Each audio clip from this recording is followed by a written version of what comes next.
Good morning. It's Friday, June 17th, and I continued my study on Nehemiah this morning, and Nehemiah chapter 2. And so at this point, Nehemiah is just torn up about his people in Israel, or in Jerusalem, not being protected, and their city is destroyed, and there's a wall that protects cities, and the wall is destroyed, so they're vulnerable to attack. And so he is heartbroken about this. And in chapter 1, it's like late November of 445 BC, and then in chapter 2 it is like March or April of 444 BC. So about 4 months Nehemiah has been praying about this, and his prayer life is so neat to see. And he approaches the king. So he's the king's cupbearer, which is like his butler, and the cupbearer has a really good position with the king because he interacts with him often. But Nehemiah asked the king for some time to go to Jerusalem and help rebuild the city.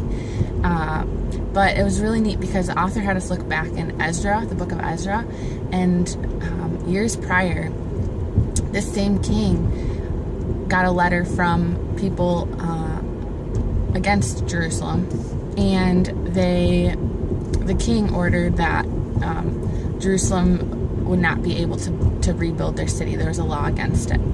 So Nehemiah was rightfully afraid because who knows how the king would react, and in that day, sometimes you could lose your life if you made the king upset. So what I really liked about this is he approaches the king, and the king notices that he's sad and asks, what is it that you want? And Nehemiah, it says that after the king asked him that question, he prayed to God, and then he answered. And obviously it wasn't like a long 5-minute prayer, but it was just a quick, hey, Lord, what do I say? And it was really neat because God was obviously preparing the king's heart throughout all these 4 months or time, because Nehemiah was granted the ability to go, protection, written orders so that he can get timber and wood to build the wall, and all of it goes really well. And so I was just struck by the amount of time that Nehemiah prayed, and how he quickly prayed to God even while he was talking to the king.